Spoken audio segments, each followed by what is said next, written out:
एक छोटा सा बच्चा है, 7-8 साल का बच्चा होगा। इस बच्चे का चेहरा आप देखिएगा और इसका चेहरा खराब हो गया, इसका हाथ खराब हो गया और इसका पैर खराब हो गया। लेकिन सरकार की तरफ से अभी तक इसका सर्जरी नहीं किया गया है। ये बच्चा और इस बच्चे का पूरा परिवार आज भी आस लगा के बैठा है कि भदोही के सीएमओ साहब रिपोर्ट लगाएंगे और सरकार हमारा इलाज करवाएगी। ये बच्चे की कहानी है और आपको एक महिला नजर आ रही होंगी। इनका चेहरा पूरी तरह से झुलस गया था और चेहरा पूरी तरह से खराब हो गया है। इनसे भी बातचीत करेंगे, इस बच्चे से बातचीत करेंगे। उससे पहले समझिएगा, एक बहन है, इस बहन का पैर भी खराब हो गया है। इस बहन को भी आस है कि हमारा पैर कभी तो कभी सही होगा और सरकार का सहयोग मिल पाएगा। और इसमें एक और बहन है, इनका पैर देखिएगा, इनका पैर बहुत खतरनाक जो है, आज भी घाव लगे हैं। 2 साल बीत गए लेकिन पैर का घाव अभी तक सूखा नहीं है। हमारा नाम रंजना बिंद है। हम यही चाहते हैं कि सीएमओ साहब हमारा सर्जरी कराएं और सर्टिफिकेट बनवाएं, विकलांग सर्टिफिकेट। इस घटना में आपका चेहरा हाथ खराब है। दुर्गा पूजा पंडाल में। और आई वाला घटना हाँ, और आने वाला लोगों का अभी तक सर्जरी नहीं हो पाया है। बहुत बड़ा दुर्भाग्य है उत्तर प्रदेश में योगी सरकार और यहाँ के बीजेपी के सांसद विधायक होते हुए भी इन लोगों को अभी तक न्याय नहीं मिल पाया है। 2 साल बीत गए, बेचारे गरीब मारे जा रहे हैं। इनके घर का पैसा आने जाने में बर्बाद हो रहा है। ना डीएम साहब सुनने को तैयार है, ना भदोही के सीएमओ साहब सुनने को तैयार हैं। अक्टूबर 2022 भदोही का औराई दुर्गा पूजा पंडाल अग्निकांड आप सभी को याद ही होगा। अगर याद नहीं है तो हम बीच बीच में आपको याद दिलाते रहते हैं। कारण इसलिए कि इस भीड़ में आपको तमाम ऐसे लोग नजर आ रहे होंगे जिनका चेहरा खराब हो गया, जिनका हाथ खराब हो गया, जिनका पैर खराब हो गया। वो आज भी न्याय के लिए या यूँ कहिए कि सरकार द्वारा घोषित मुआवजे के लिए और सर्जरी के लिए दर दर भटक रहे हैं। 2 साल बीत गए साहब, लेकिन इनकी आस आज भी जिंदा है। इनको उम्मीद है कि सरकार की तरफ से मुआवजा राशि मिलेगा और हमारा सर्जरी किया जाएगा, हमारा जीवन फिर से सही हो पाएगा। हमारे साथ ये पीड़ित परिवार है जो दुर्गा पूजा अग्निकांड में झुलस गया था। ये तमाम गरीब लोग हैं तो 2 साल बाद भी अभी तक सर्जरी नहीं करवा पाए हैं। थोड़ा नज़दीक आइएगा, इन तमाम लोगों में आपको दिखाएंगे। एक छोटा सा बच्चा है, 7-8 साल का बच्चा होगा। इस बच्चे का चेहरा आप देखिएगा और इसका चेहरा खराब हो गया, इसका हाथ खराब हो गया और इसका पैर खराब हो गया। लेकिन सरकार की तरफ से अभी तक इसका सर्जरी नहीं किया गया है। ये बच्चा और इस बच्चे का पूरा परिवार आज भी आस लगा के बैठा है कि भदोही के सीएमओ साहब रिपोर्ट लगाएंगे और सरकार हमारा इलाज करवाएगी। ये बच्चे की कहानी है और आपको एक महिला नजर आ रही होंगी। इनका चेहरा पूरी तरह से झुलस गया था और चेहरा पूरी तरह से खराब हो गया है। इनसे भी बातचीत करेंगे, इस बच्चे से बातचीत करेंगे। उससे पहले समझिएगा, एक बहन है, इस बहन का पैर भी खराब हो गया है। इस बहन को भी आस है कि हमारा पैर कभी तो कभी सही होगा और सरकार का सहयोग मिल पाएगा। और इसमें एक और बहन है, इनका पैर देखिएगा, इनका पैर बहुत खतरनाक जो है, आज भी घाव लगे हैं। 2 साल बीत गए लेकिन पैर का घाव अभी तक सूखा नहीं है और इनको अभी तक उम्मीद कहीं न कहीं है कि सरकार की तरफ से न्याय जरूर मिलेगा। लेकिन साहब 2 साल हो गए तो सवाल तो बनेंगे ना कि आखिर आप लोग काम किस पद्धति से कर रहे हैं, किस स्पीड से कर रहे हैं। और साहब सीएमओ साहब, आप तो कहते हैं कि हमारे आने से भदोही की दशा दिशा बदल रही है, स्वास्थ्य व्यवस्था में परिवर्तन हो रहा है। हमें तो कुछ नज़र खास नहीं आ रहा है, क्योंकि इन तमाम चीज़ों को देखने के बाद अगर आपको नज़र आ रहा है कि परिवर्तन हो रहा है तो आपका विषय है। लेकिन इनसे बातचीत करते हैं। ये 2 साल हो गए, आपका पैर आज भी आपके पैर में घाव लगा हुआ है और आंख में आंसू आ गए आपको ये कहते हुए। क्या कुछ कहिएगा, सरकार से क्या कुछ उम्मीद है? क्या नाम है आपका? किरण देवी नाम है। और मैं सरकार से यही चाहती हूँ कि हम लोग को विकलांग सर्टिफिकेट बनाए या तो सर्जरी का मुआवजा करें और हम लोग का जो मुआवजा नहीं मिला है उसे मुआवजा दिलाएं। परिवार कैसे चलता है? कितना गरीब परिवार है, कैसे आप लोग दवा नहीं करवा पा रहे हैं? हम लोग दवा नहीं करवा पा रहे हैं क्योंकि जितना सरकार दिया था 1.5 महीने दवा करवाए थे, फिर उसके बाद छोड़ दिया गया, तो हम लोग घर पे आके अपना स्वयं का इलाज करवाए। 2 साल तो हो गए, घाव तो खत्म नहीं हुआ अभी। हाँ, तो चोट लग जा रहा है तो फिर से उभार दे रहा है। हाँ, तो दवा तो खा क्या मांग है, क्या मांगे सरकार से? यहाँ के स्वास्थ्य विभाग के जो पदाधिकारी हैं, सीएमओ साहब हैं, यहाँ के मुख्य चिकित्सा अधिकारी हैं, उनसे क्या कुछ मांगे आप? हम यही चाहते हैं कि हम लोग का वो जो विकलांग सर्टिफिकेट बनाए हम लोग का, आपका मांग है कि विकलांग सर्टिफिकेट बने और सर्जरी और करवाए। सर्जरी करवाए। हाँ। अच्छा बहन, आपका पैर खराब हो गया तो कितना बुरा लगता है? अब आगे शादी विवाह होगा, उसमें अड़चने आएंगी। सरकार से क्या कुछ आपकी मांग है? मुझे मेरा पैर तो खुद ही दिखने में नहीं अच्छा लगता। मैं हमेशा शूज पहनी रहती हूँ। मुझे कहना है सरकार से कि मेरा सर्जरी करवाएं और सर्टिफिकेट बनाएं और मुआवजा दिलाएं। अभी तक हम लोग अपने पैसे से अपना इलाज करवा रहे हैं। घर कहाँ है आपका? मधेपुर, कौन सी घटना हुई थी जिसमें आपका पैर खराब हो गया? दुर्गा पूजा पंडाल और आई वाला? और आई नरथुआ। अच्छा, अभी तक आप सही मायने में आपको न्याय नहीं मिल पाया है। नहीं, 2 साल बीत गए और पता नहीं इस मामले में क्या कर रहे हैं। हो सकता है कि भूल गए हों। क्या मांग है आपकी? क्या नाम है आपका? हमारा नाम रंजना बिंद है। हम यही चाहते हैं कि सीएमओ साहब हमारा सर्जरी कराए और सर्टिफिकेट बनवाए, विकलांग सर्टिफिकेट। इस घटना में आपका चेहरा हाथ खराब हो गया। दुर्गा पूजा पंडाल में। और आई वाला घटना था हाँ, और आई वाला घटना था 2 अक्टूबर 2022 की बात है। 2 अक्टूबर 2022 की बात है। उसी में हम जले थे, चेहरा हाथ पूरा खराब हो गया है। परिवार कैसे चलता है? आप लोग अभी तक अपना इलाज क्यों नहीं करवा पाए? क्या गरीबी की वजह से या क्या? कैसे थोड़ा बताइए, पता तो चले अधिकारियों को। गरीबी की वजह से हम लोग अपना इलाज नहीं करा पा रहे हैं। गरीबी की वजह से इलाज नहीं करवा पाए। बस इसमें से तमाम पीड़ित हैं जिनको अभी तक मुआवजा नहीं मिला है। मिला है मुआवजा? नहीं, हम लोग को नहीं मिला है। क्या नाम है आपका? सिंदा। हाँ, तो देखिए।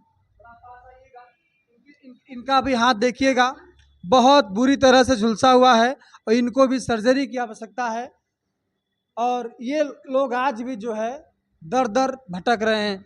2 साल बीत गए, अब क्या निर्णय होगा? सुनने को तैयार नहीं अधिकारी यहाँ के। नहीं, क्या करेंगे फिर आप?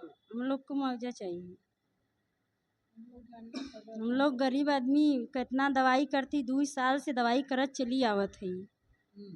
और हम ऋण कर्जा कई के कैसो कैसो हम लोग दवाई करत है। हम लोग के कोई मुआवजा नहीं मिल रहा है अभी।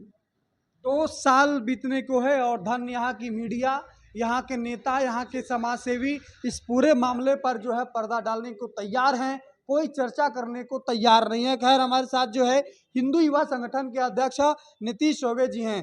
क्या कुछ कहिएगा? आपके हाथ में पेपर है और आप हमेशा लड़ाई लड़ते नजर आते हैं।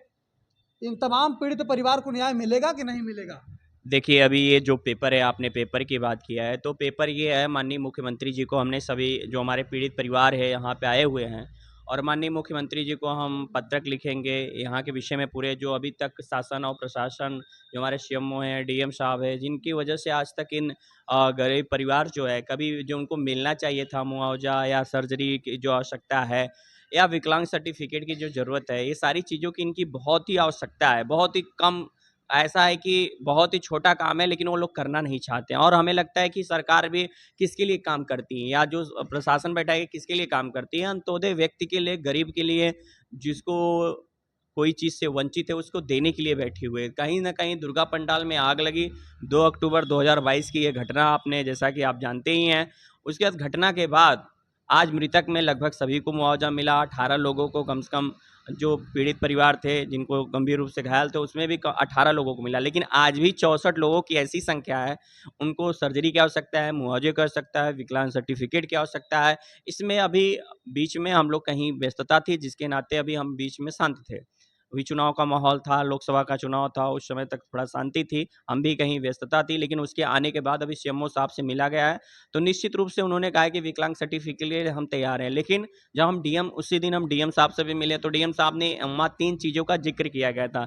एक तो मुआवजे के लिए किया गया है, दूसरा सर्जरी के लिए और विकलांग सर्टिफिकेट के लिए। तो उन्होंने सिर्फ विकलांग सर्टिफिकेट के लिए लिख के दे दिया डीएम साहब ने। मैं डीएम साहब से रेड सोसाइटी में जो पैसा उतरा है, सीएमओ साहब का कहना है कि उसमें सिर्फ 7 लाख रुपए उतरे हैं हैं मात्र, तो उसमें नहीं हो पा रहा है। जितने लोगों को पैसा जो दिया गया है वो उसी पैसे से वो इलाज कराया। उन्होंने कहा कि जो हॉस्पिटल में पैसा दिया जो लगा है, इन्होंने 11 दिन जो ट्रीटमेंट कराया है मतलब हॉस्पिटल में, वो उसी मुआवजे के पैसे से हुआ है। उनका कहने का तात्पर्य यह था। तरह तरह की वो बातें बता रहे थे, लेकिन हम उससे संतुष्ट नहीं हैं। अब यहाँ से हमारे पूरे आस, यहाँ के जो नेता हैं, सांसद हैं, विधायक हैं, उनसे भी हमारे आस पूरी तरीके से उठ गए हैं। निश्चित रूप से उनके खिलाफ कार्रवाई जल्द से जल्द किया जाएगा, लेकिन अभी फिलहाल में हम कल तक या परसों तक हम सभी मुख्यमंत्री के पास जा रहे हैं। हम लोग यहाँ बैठने वाले हैं, और जितना भी देखिए इसमें सारे ये पीड़ित परिवार का नाम है, आधार कार्ड है, सभी का लिया जा रहा है, जितने भी लोग आए हुए हैं। और हम लोग सारे के सारे लोग जा रहे हैं माननीय हिंदू हृदय सम्राट माननीय योगी आदित्यनाथ जी से अपील करेंगे, आग्रह करेंगे कि हमारे जो सनातन धर्म को मानते हैं, सनातन धर्म के अनुसार काम करते हैं, और सनातन धर्म को मानते हैं, लेकिन उसी सनातन धर्म की वजह से किसी पे आ चाहिए तो आज उनका कोई परिवार नहीं है, कोई देखने वाला नहीं है। उनको देखने के लिए ही उनको हम सभी ने बैठाए हुए हैं, यहाँ की जनता ने बैठाया है। तो मैं उनसे आग्रह और निवेदन करूँगा कि हमारे पीड़ित परिवार को न्याय मिले और जो उनकी मांगे हैं वो मिले। क्योंकि आपको मैं बताऊं कि अभी ये संजय जो आपने रंजना को दिखाया कि पूरी तरीके से जल चुके हैं, उनके सीएमओ सामने आज लगभग 1 साल से पैसा दे के रखा हुआ है 99,000 हॉस्पिटल में। तो ये कई बार संजय कहाँ गए? संजय कई बार गए, संजय बार कई कम से कम 10,000 रुपये इन्होंने आने और जाने में फूंक दिया, लेकिन आज तक उसकी सर्जरी नहीं हो पाई और मालूम नहीं हुआ कि कहाँ पैसा दिया गया है। पहली बात तो ये है। जाने के बाद पता लगा कि हाँ चलिए ठीक है, इस बार पता चलेगा। रही अभी से हम लोग ने जैसे 1-2 लोग का, जैसे कि रुद्र जी का, यश चौधरी का, धीरे धीरे हम सर्जरी की भी प्रक्रिया में आगे बढ़ रहे हैं। बॉम्बे हम लोग सर्जरी करा रहे हैं किसी एनजीओ के माध्यम से, उनका भी मैं बहुत बहुत धन्यवाद देता हूं। लेकिन यहाँ के राजनेताओं के द्वारा, यहाँ के सांसद के, यहाँ विधायक, चाहे कोई भी हो, एनी व्यक्ति कोई भी प्रकार का सपोर्ट इनका नहीं कर रहा है। हम लोगों से जो वन पड़ रहा है हम लोग कर रहे हैं, और हम तब तक लड़ेंगे जब तक इन्हें इंसाफ नहीं दिया। बिल्कुल बिल्कुल चौबे जी, आप लड़ रहे हैं निसंदेह। एक भाई हमारे साथ है, आप आइएगा, थोड़ा सा आगे आइएगा। इनका हाथ आप देखिए, इनके हाथ में पेपर छोड़िए, इनका हाथ देखिए। इनको भी सर्जरी की आवश्यकता, इलाज की आवश्यकता है। क्या है मांग आपकी, क्या कुछ कहिएगा? जी सर, हम और हमारी पत्नी दोनों लोग गए थे 2 अक्टूबर 2022 में अग्नि पूजा पंडाल में जो हादसा हुआ था। हम और हमारी पत्नी बहुत बुरी तरह से झुलस गए थे, और हमारी पत्नी भी अभी घर पे है, आ नहीं पाई है, दिक्कत की वजह से बीमार है। और हम अभी फ़िलहाल में देख रहे हैं, जिस हाथ से काम करते हैं वही हाथ तो फ़िलहाल दिक्कत में है और काम नहीं कर पा रहे हैं। परिवार भी चलाना पड़ता है, पत्नी की दवाई भी करनी पड़ती है। सरकार की तरफ से ना कोई मुआवजा दिया गया, ना कोई प्रोत्साहन, और परेशानियां होती हैं। बार बार बुलाया जाता है, सीएमओ ऑफिस आइए, डीएम के यहाँ आइए, कोई सुनने के लिए तैयार नहीं है। यहाँ तक कि जो उस समय तत्काल डीएम साहब थे गौरान गराठी जी, उन्होंने हमारा ये फॉर्म जो यहाँ से सर्टिफिकेट बना के दिया गया था, उनके पास गए तो उन्होंने फेंक दिया और बोला कि हम लोग ही जिम्मेदारी लिए हुए हैं क्या इस चीज़ का। और ना ही मुआवजा दिया गया और ना ही कोई कार्रवाई की गई। और फिर वहाँ से हम लोग निराशा हाथ लगी। फिर बड़े भैया हमारे जो नीतीश चौबे जी हैं, इन्होंने सहारा दिया कि हम आपके हक के लिए लड़ेंगे और आप सब लोग का साथ देंगे।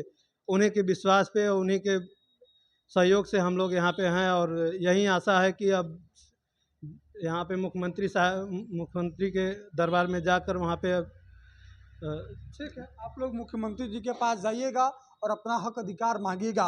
2 अक्टूबर 2022 की बात है, जब औराई में दुर्गा पूजा में अग्निकांड हुआ और उसमें तमाम सैकड़ों लोग झुलस गए, और उसमें से कुछ आज ऐसे भी लोग हैं जिन्हें अभी तक मुआवजा राशि नहीं मिला हुआ है। लोगों का अभी तक सर्जरी नहीं हो पाया है। बहुत बड़ा दुर्भाग्य है उत्तर प्रदेश में योगी सरकार और यहाँ के बीजेपी के सांसद विधायक होते हुए भी इन लोगों को अभी तक न्याय नहीं मिल पाया है। समझिएगा कि योगी सरकार कहती है कि आयुष्मान कार्ड हम बनवा रहे हैं, आपका इलाज हो जाएगा, लेकिन इनका अभी तक जो है आयुष्मान कार्ड नहीं बन पाया है। कम से कम उस कार्ड के माध्यम से, उस कार्ड के सहयोग से ही इनका इलाज किसी बड़े अस्पताल में अच्छे से हो जाए, इनका जीवन पहले जैसा हो जाए। पहले जैसा तो नहीं हो सकता, लेकिन सुधार किया जा सकता है। और धन्य योगी सरकार, धन्य यहाँ के नेता, धन्य यहाँ के अधिकारी इन तमाम गरीबों को मरने के लिए किसी चौराहे पर छोड़ दिए हैं और ये दर दर की ठोकरें खा रहे हैं और इन्हें अंतिम में मुख्यमंत्री जी के पास जाके गुहार लगानी पड़ेगी। और आप पर लानत है यहाँ के भदोही के तमाम जिम्मेदार अधिकारियों पर और नेताओं पर कि आपके रहते हुए इन लोगों को मुख्यमंत्री जी के पास जाना पड़ेगा और ये कहना पड़ेगा कि आपके अधिकारी और आपके विधायक सांसद इतने निष्क्रिय हो गए हैं कि हमें छोटी सी बात के लिए आपके पास आना पड़ रहा है और आपको जब फोन किया जाएगा या मैसेज आएगा तो आप लोग जवाब क्या दीजिएगा, इसमें भी बहुत बड़ी बात हो जाएगी। खैर, ये तमाम मुद्दे हैं, लगातार उठाएंगे। इनका जो हक है, वो अधिकार है, वो मिलना चाहिए। सड़क से लेकर संसद तक या फिर सड़क से लेकर सचिवालय तक, जहां तक हो सकेगा, जहां तक हमारी क्षमता रहेगी, वहां तक लड़ाई जारी रहेगी और इनको न्याय मिलके रहेगा, क्योंकि संविधान है और संविधान में सबको जीने का अधिकार है। सबको शिक्षा, स्वास्थ्य, रोजगार सबको मिलना चाहिए और इसकी लड़ाई जारी रहेगी। द रियल हिंदुस्तान लगातार लड़ता रहेगा। आप देखते रहिए द रियल हिंदुस्तान। मेरा नाम विपिन हुआ।